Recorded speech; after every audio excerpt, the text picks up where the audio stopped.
Alright friends, it's your boy Brendan here.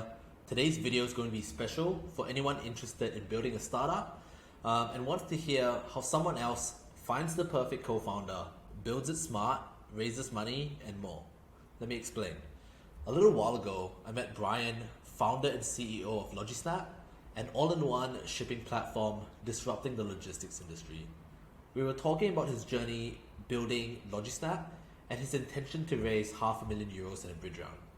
And now he's gone and done just that and very graciously agreed to jump on to talk to me about his journey as an entrepreneur and how they've managed an amazing 0% churn. I'll try to timestamp the video for you too in case you want to jump through. If you want to see more of these, do me a favor by liking the video and subscribing to the channel. It even has the added benefit of making me feel good.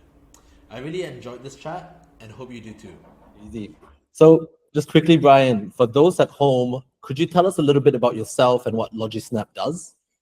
Of course, I can do it briefly about myself. I've been in the corporate game for 15 years of my career, and I would say the last 7-8 years I've been in startups, scale-ups, technology. In the last 3.5 years, I have been working with my own startup called Logisnap. It's a software within logistics, based in Copenhagen, based in Denmark, but we have clients in 31 countries. It's been a journey, as we've seen before. We have read a lot about these journeys. Tough, no sleep, building a product. Trying to have a product market fit is the first, and then the pricing comes, and then you need to get the real clients, and then they need to pay the bill.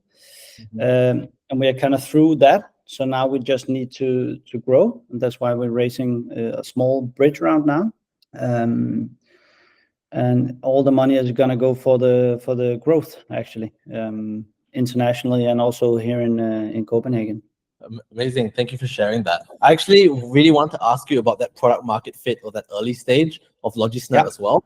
Because something I found that really cool from what you told me was that you and your co-founder, Peter, I believe, both actually worked in the logistics industry for quite some time. You listened to the customer complaints and then you built Logisnap. What I'm actually wondering is, of course, how you got those first few customers, but how long did it take you and your co-founder to decide, okay, let's build this, like instead of just sitting around on the idea? It actually took us 2 or 3 months to agree that we're going to build this. Yeah, because as you said before, we both worked in the logistic industry for many years, especially my co-founder, building a lot of warehouse management systems, TA systems. And they kind of complained to him all the time that they needed something new, something different. And then we kind of looked at each other and said, okay, let's try and build this, but we have to build it slowly in the correct way with the client so we don't make all the product mistakes, because it's going to take a long time to change the coding, how the product works, because we have so many different partners in a technology like this. You have all the transportation companies, you have all the big economic systems, and if you change all these, it takes a long time to rebuild it. So the product market fit have to be kind of right from the beginning. Yeah. So then did you get your first, let's say like 10 to 100 customers very easily? They were the people that were originally complaining? I would say the first 5 enterprise clients, we kind of built it with them. We spent the first 1.5 years building it with them. And when we kind of had that product, word to mouth, and then they started speaking with the people they know, and then new client came in, and then we growed organically, and we started the commercial side around 1 year ago. I think I lost you, Brian, for just a little bit. I think I've got you back now. Can you hear me? Yeah, I can hear you now. Got you. I did hear about the commercial side, and that's of course very interesting as well. Getting your 5 enterprise clients, that's amazing that you actually got enterprise clients originally as well. So that's a really good heads up. But then something I hear a lot is that as a founder, you typically, of course, have to wear a lot of hats. but sales is your primary responsibility. I'm wondering, do you agree with that? Yes. Well, why so? I every startup I have invested in, every startup I meet, I always look at them and say, in the end, you need to earn money. You need to focus, and especially in different countries, we focus a lot on products. We don't dare to actually challenge ourselves and each other and saying, okay, but this is a business, it's not a NGO. We're not doing it for free. So first of all, you need to have a product that someone wants to pay for. So it have to be better or different than the market. And you need to be commercial as an individual. As an entrepreneur, you sell yourself and your business every day. When you go out for dinner, when you have a family, something, you sell yourself and your business. I really like that thought. Oh, sorry, go on. No problem. And I think a lot of entrepreneurs, they really love the product. That's why they start the business, and that's beautiful. But in the end, if you don't focus on getting clients, then you're just a product in the end. So Definitely. I think the commercial side is the winning side, Yeah, I think it's a really hard balance as well, balancing that product and sales side. Because another thing that you did tell me as well is that Logisnap, I believe at this moment, has 0% churn, and I believe that's really incredible. So how do you balance that with your, I guess, the commercial side, and of course being product led? Because I actually did look it up. 5 to 7% for a tech business is a really good benchmark for churn, and you've pretty much smashed that, right? 0%. So can you tell me how that's possible as well? I think one of the things is that we have my co-founder Peter and Morten, our sales guy, have been in this industry for 15 years, and I would say that we are all the three of us are very. We know what we want. We know what we don't want. And I think, again, because we have a really good stakeholders in the business, we rather grow slowly but steady with the right clients that fits us, and we fit them. We don't want to sell a product for someone that it doesn't fit. It's not fair for the client, and it's not fair for us in the end. We're gonna lose them either way. And with a technology like this, when they make the change and they make the decision to use us, it's a big decision. It's not a CRM system. It's core business. If our system doesn't work, or it doesn't work the way they want it to work, it can actually have a big impact, negative, on their business. That's why the sales cycle is quite high, it's long. But when you get the client in, they will stay for a long time if you treat them well. And one of the most important thing for us, if you make a call and you call us, we answer the phone. I answer the phone. Wow. My co-founder answered the phone. It's really important that we speak with the clients, we understand the needs and the changes. Yeah. That's why we're not 200 people. We didn't raise $200 million. We raised the amount that we need to become cash positive and to be what I would say, not a tech, but an IT company. I kind of have those. IT company for me is a business that actually grow organically, real old school, brick and mortar business. And then you have the tech with a lot of funding, and they never reach what they were supposed to reach. And we're okay doing this for 3, 4, 5, 10 years if it makes sense. So yeah. Is that the plan, to continue growing slowly, or do you think you're going to start expanding very quickly soon, especially now that you've got a bridge round under you? We grow every day. We grow every day in every metrics. We are only 5 people, 6 people in the business. Of course, we want to grow faster, but we have a plan this year to become cash positive, and then we will grow with the employees, with the money we earn, and not raising money to hire people. And because we have a low churn, which is 0, let's say it will be around 1 or 2 later %, then we can actually predict better in the future. Because one of the things is that if you lose 20% of your clients all the time, it's kind of difficult to make financial models for the next 2-3 years. Definitely. So we're still understanding the clients. We're still building with the clients that we will do for the next couple of years.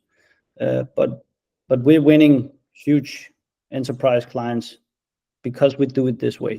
And from what I understand as well, you said there was last year you had to make a pretty tough decision for Logisnap before you went all commercial. But since then, since that decision, you've actually grown 400%.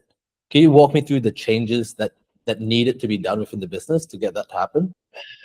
We did what many tech companies did the last 2-3 years. We raised a lot of money, and not a lot, but we raised money, and we wanted to grow fast, rapidly, which is you get money and you need to prove something. We just saw that with the sales cycles of the clients and the way we did it before, that was the right direction for us. So we made a decision to be fewer people, but do it in a smarter way. So we invested in a lot of tech people to build the product, which was a really good decision. And now we have a really good product, and now we kind of, all of us are both commercial and product people, but the baseline is really strong now, and now we can start growing faster with the clients. So it was a tough decision, but without that decision, we were not here today. Now we have a real business going. So you've got that A-player team to really unlock that next stage of growth, and I think that's super important to see. Very hard to do as well. So congrats on the hiring and of course building that team. In speaking of talking about raising too fast, I'd love to hear a little bit about, you've raised €500,000, and of course congratulations on that. But I recall you weren't entirely certain when we first met whether or not you wanted to raise. You were a little bit iffy. So can you walk me through, I guess, how you were thinking, or what you were thinking that actually helped you decide to raise again, and that this was the right decision? I think it's really important if you raise money, that you raise money with the right people. We are not a unicorn with $200 million raising, and then we are a business that we need time. This is a really complex market. Also, when I meet especially young people or young entrepreneurs wants to go into this market, they can't. You need to have the right relationships. You need to know the right people. This is a really, really, really old school market. You need to understand the market. So rather have the right people hired, the right people around us, and then do it ourselves. I need to be really close to all the partners, the clients. As a founder, I cannot let go yet. Maybe 2-3 years, then I can start letting go and have people around me doing the same thing. But right now, we need my knowledge. We need my co-founder's knowledge and my other employee. That's why we did it this way. And yeah, I wanted to raise money so we can become cash positive. So we don't need to raise money again. Or if we raise money again, it's going to be on a different valuation. Then we can pick and choose. And it as both as a founder and also a VC and helping other people raising money, that cash positive is the new thing. It's very it's really interesting to look at. Absolutely.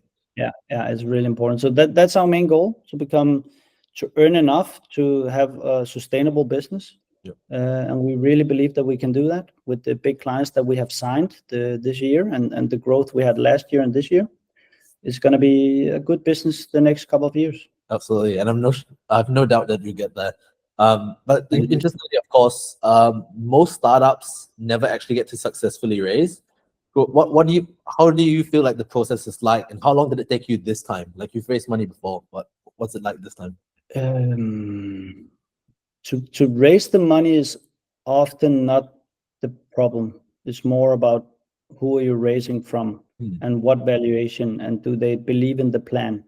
We don't need disruption at this moment. We are kind of if we make bad decisions now, we're not going to survive. That you need to have that focus all the time. If we need to make smart decisions every day, and we need to be very close to the stakeholders, and we don't need to spend stupid money right now. So we also need to have, we decided in the owner meeting that we wanted to have people with the same temper as us and the same patience. We live in Denmark. It's a small country.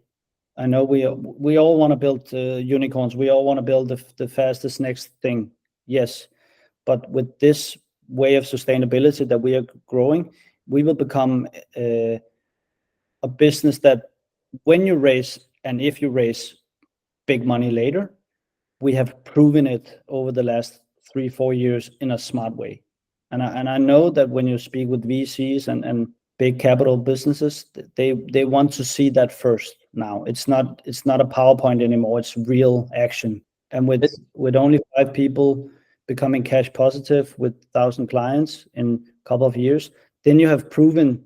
But now we need to prove the next step before we speak with the big boys and girls out there. Got it. I'd love to dig in a little bit on how you actually find the right investor, because that's super, super tough. Do you have like a process of how you vet them to see whether or not they believe in your vision and they're not just giving you capital? We start with me and my chairman and the rest of the team. We start looking at the people around us. Who have we met? Who have invested before? Who understand this kind of business? And then we start speaking with them, and then you get the feeling how involved they want to be. If they want to be very involved, then you need to be very sure is it a competence or something that you need. Right now, I have the good people around me in the ownership and the board. To be fair, I don't need too many people around me saying, oh, we need this and this. We have a plan that we really believe in. So they need to believe in the plan. And they also need to understand that the plan is not written in stone. We hope that we can do this. And if we don't do this, we don't shake on our hands. We go together and we solve it. And to be honest with you, Brennan, we have had many obstacles, as you have, as a tech founder and a tech company. But the owners have been supporting us from the beginning, both with money and the calmness that you need. If big clients don't sign, okay, then it will affect our financials. What do? We don't sit down and hide. We sit together and we find a solution. Very good point, because I saw a statistic actually just yesterday that the average relationship between a VC and a founder is 7 to 8 years. So it's very important that you get that relationship right from the get-go, and I think you're very smart in doing that. You spoke about some I guess obstacles as well, but specifically on the fundraising process, you mentioned to me that the hardest part of fundraising is actually being away from the operations for a long time. Even if the team needs you, you know that the highest ROI task is fundraising. Is there a time that you can talk about where you actually felt that pain quite severely? I would say the last 2 years.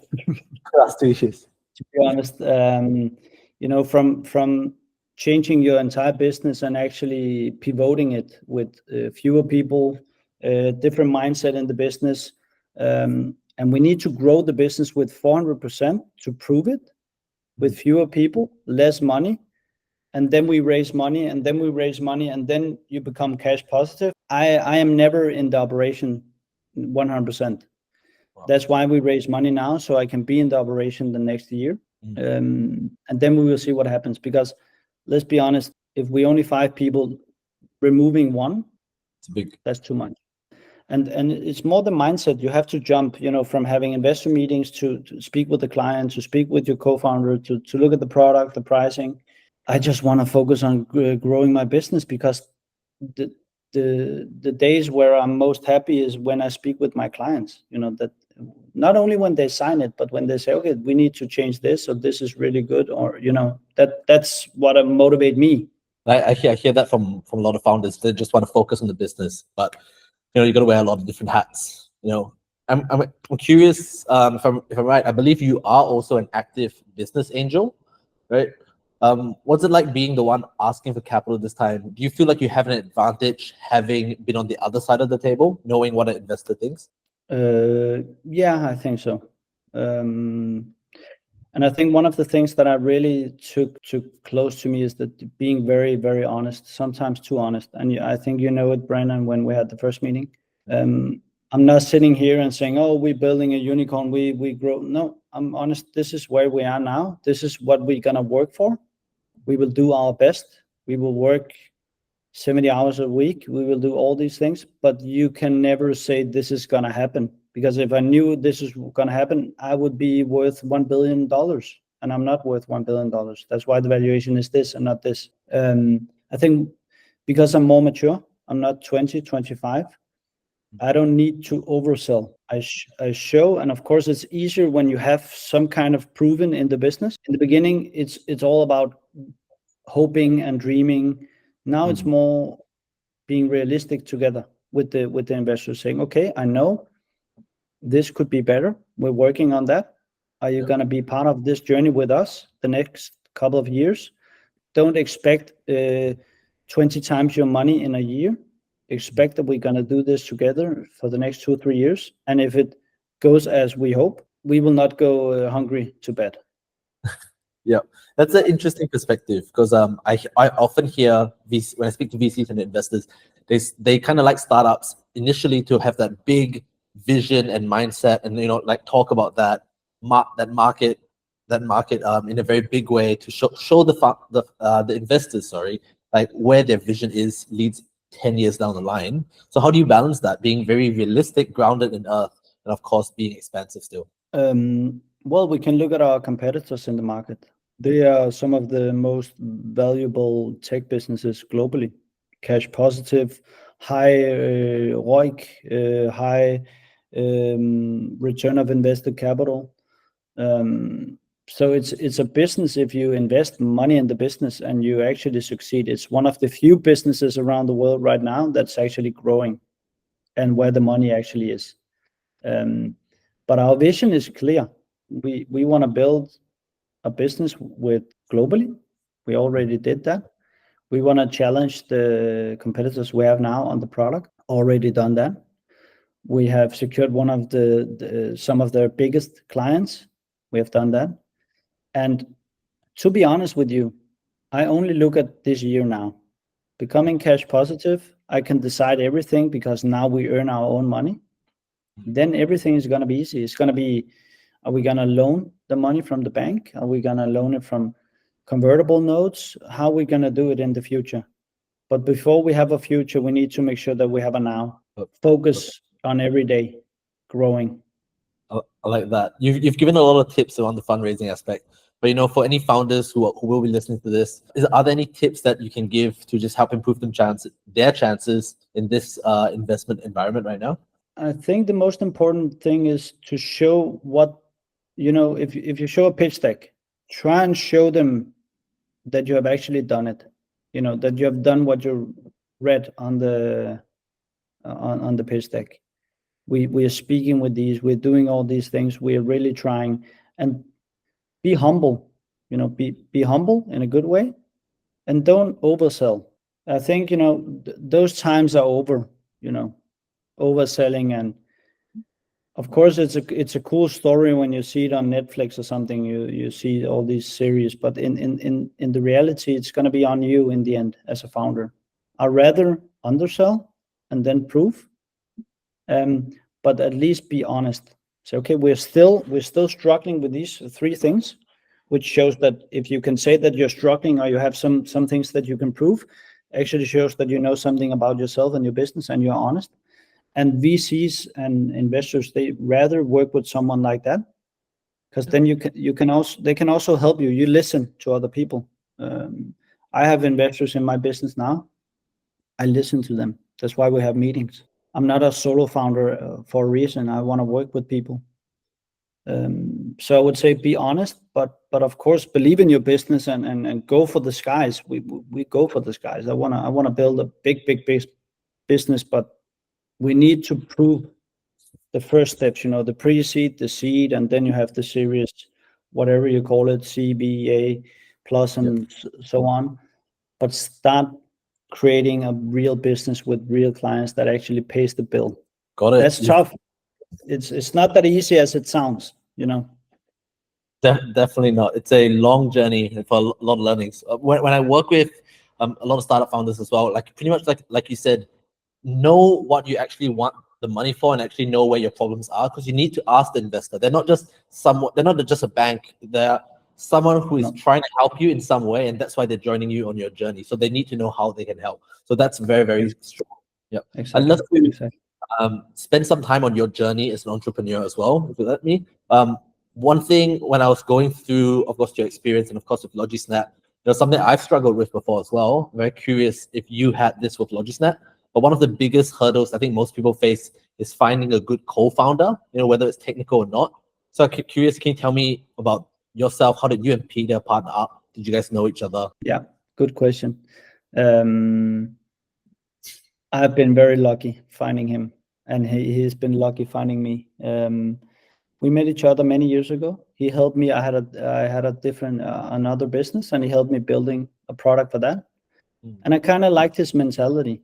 As you, people need to understand, to be an entrepreneur within technology, it's not a consultancy. You go out and you sell your hours and then you earn money. This is long tail business. You need to you don't earn money in the first years maybe, and it's difficult to get the first clients. You need to be very robust. He's very robust, like me. We don't shake our hands. We don't, oh, maybe we don't get salary this month. That's okay. That's fine. That's part of being an entrepreneur.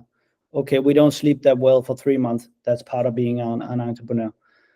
I know that's the first. You need to find someone who is robust like you, and who is not becoming an entrepreneur because it sounds cool. It's because they really want to change something. It's important that they really believe in the product.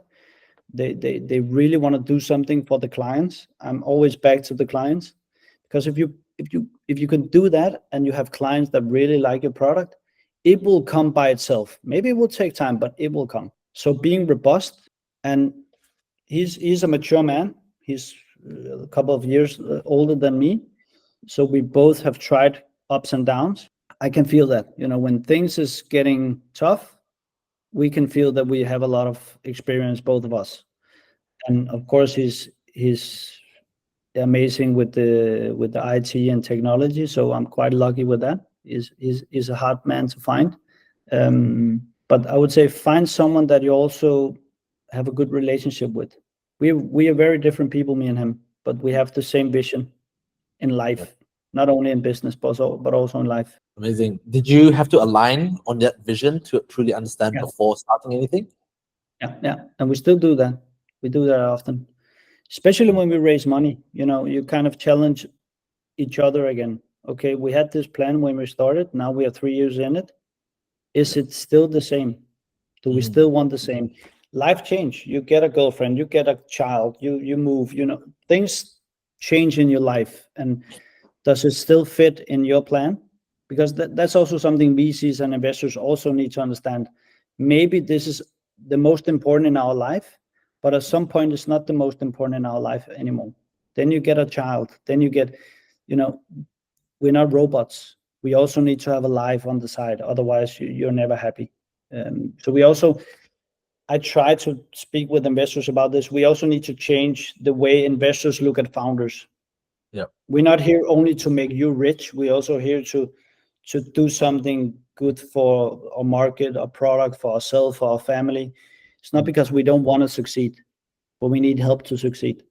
Find someone who is compatible with you on the vision, but also accept that your vision and mission can change on the way. Yeah. Be flexible. Be flexible. Yeah. So I'm really glad that you have a team, and of course you're very lucky to have found each other as a team. Here's a flip side of that question though, because you said that as a founder, you are alone and you can't rely on anyone else to care as much about your vision, right? When did you start having that mindset? And I'm curious if you find that stressful at all.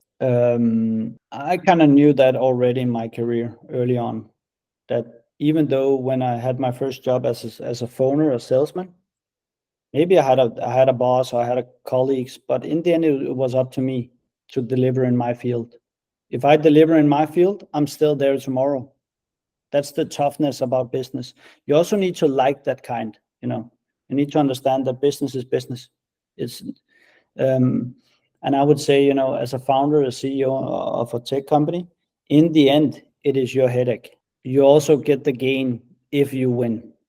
So don't cry about it when you're in it. Accept it. Maybe cry a little bit under the pillow, but then you get up in the morning and you do it again. And that's why I keep saying, because I have a lot of friends and family and people around me who are not entrepreneurs, and they kind of say, I want to be an entrepreneur. And I look at them and said, you don't have what it takes to become an entrepreneur. That's the reality. That's how I see it. You fit in this, and I don't fit in what you do, and you don't fit in what I do. That's the reality as I see it. So you need back to being robust, and also enjoy being a lonely wolf sometimes. Do you think people can switch jobs from if they're not suited to be an entrepreneur, but they can learn how to be? Yeah, I think if you have the right mindset, it's not about skills. I actually often say that some of the best entrepreneurs are people who have been in the corporate world. A lot of entrepreneurs, they love being an entrepreneur because they have freedom. But freedom doesn't mean that you had to get up at 11. You still need to get up at 6 in the morning and work hard. And so it's all about what do you want with your life. I didn't become an entrepreneur to have freedom. I became an entrepreneur to be my own boss, and I'm totally okay with having partners and a chairman, but I'm being my own boss in my daily work. So yeah, I think you can learn it, but it's like, can you learn to play football? Yes, but some people become Ronaldo and Messi, and some people become okay. Yeah. So I guess it's really then about, I guess, that initial reason and motivation to doing it. And I can really relate to when you say, you wanted to be your own boss and that's why you got into it. Like, I recall the moment for myself. It was actually literally day one at a part-time job at a department store. My manager was just rude to me within the first hour and started ordering me to do stuff. And I literally thought to myself, what do I need to do in my life so that I don't have to listen to this guy again? Was there a moment like that for you as well? Yeah, I would say my entire career. I've been CEO in a large company here in Denmark, a lot of more than a couple of hundred people under me. And it didn't fit me well. It didn't. I like to work with partners, equal partners that have the same gain and same. If we fail big together. If we win big together. I like that.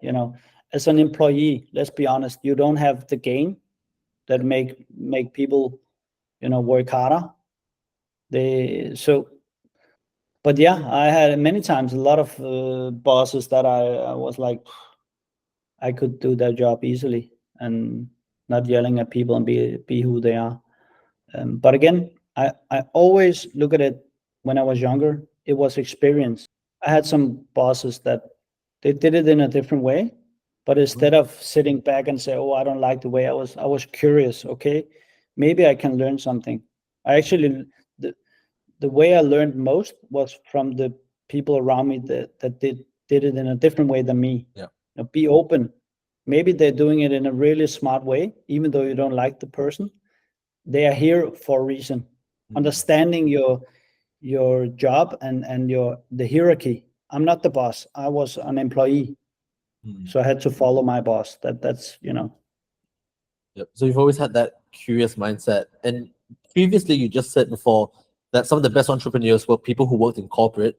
You've had, like, as you've mentioned, a range of experiences, and you've even been, CEO. I think a company turning over 100 million euros of revenue. How do you think that shaped you and prepared you for what you do today? I think in the academic part of it, when you speak with VCs, it's a very high academic discussion. If you invest in someone, you want to invest in someone who maybe have more knowledge than they use right now, but are they capable of taking this business to the next level? Make sense? Yeah. And I have that. I can be with the biggest VCs and I can show them financial models that no entrepreneurs, young entrepreneurs, if they are not, born with it, they don't have it. They have never tried it. Everyone can look at an Excel and show a nice budget, but can you understand it? Can you understand the metrics? Can you understand the real clients? I've had more than 1,000 client meetings in my life. So I think that is important. But we have also seen entrepreneurs with zero corporate experience becoming the greatest. So I think it all depends on the personality. For me, it was really good to start late. I needed that. I was quite immature when I was younger. I needed someone to teach me to become a good employee first. Become a good employee, then you can become a good boss, and then you can, it's I'm more old school. I kind of like that you need to prove yourself before you know, a lot of entrepreneurs, 20, 25 years old, I'm a CEO. No. You're just you and a partner. You're just a founder. Don't even use the CEO. It doesn't matter. You're just him and you. So it's all about, you also become humble when you need to slowly build your business with acknowledged results, if it makes sense. You know, as an entrepreneur, you start a business and then you have no track record and you want people to put $10 million in your business. Yeah, if the business is really brilliant, of course, but otherwise, it's okay to go different ways and end different. I think it depends on the personality. You can become the greatest with no experience, and you can become the greatest if you learn first. It all depends on temper and personalities. Definitely. And that's kind of what I see. There's so many people these days who are, I even know someone who's, 16, 17, running a business as well. And I'm just thinking, wow, they have so much more time. And that's an advantage in and of itself. But even for myself, I was in corporate for 7 to 8 years as well. And also that, I see that as an advantage as well, similar to what you think as well. So thank you for sharing that. I'd like to end, of course, the interview with a quote that you live by. An idea without proper execution is just a good bedtime story. I actually really like that when I read that. What does that mean to you? When did you come up with it? I actually come up with it because of a lot of my friends around me, that they all talk about doing things, but they never do anything. Just to be honest, I meet, and it doesn't matter if I want to start fitness tomorrow, then start. What? I don't have time, but don't talk about it then. I lived in 2 countries. I lived in Sweden and Thailand. And I just did it because I made a decision. I want to move. Then I moved. Okay, I don't want to be in the corporate world anymore. I have no experience within tech. I don't know any entrepreneurs. Okay, in 2 months, I will become an entrepreneur. And then just do it. And of course, you will fail and learn, and it will be embarrassing and all these things. But learn and just accept that's how it is. Everyone around you who have done that have tried the same. So reach out to people, be humble. Be humble that maybe you're 40, maybe you're 50, but be humble. You don't know anything about this environment. Meet people who have done it before, both bad and good, and sit down as a schoolboy and just learn from the beginning. It's actually a gift that you get.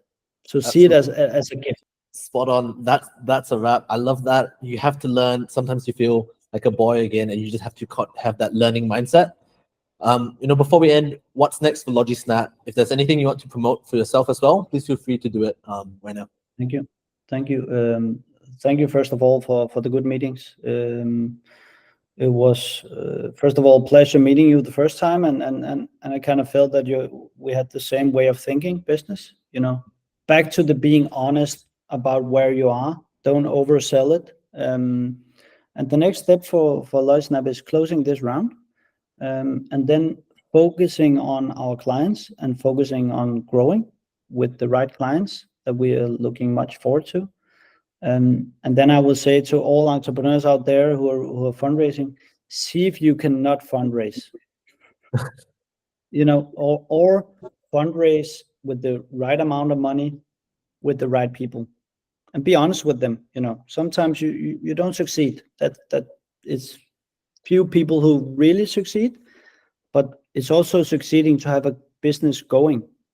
So don't look at the top 10 founders who have Elon Musk and Bezos and all those. Look at how tough it is right now, and just having a tech business growing. It's actually a really good job. So keep, remember to tell yourself that you're doing a good work, and reach out to people who want to help you, and have the right people around you. I think that's most important. And back to the being humble. I think the being humble is the most important thing in business in general. Even though when you succeed, still be humble. You didn't succeed because of you. You succeed because of a lot of things around you: luck, the right timing, the right people. But yeah, it's gonna be interesting the next this year is going to be interesting, and the next year. So maybe we talk again, me and you, about raising money. We will see, or let's see what happens with the business. But we have a good plan, and we are focusing to do everything we can to reach the potential. I can't wait to see you execute. That's awesome. And Thank of you. course, just chat to me in any way, keep me up to date. Happy to help. Thank you, man. Thank you, man.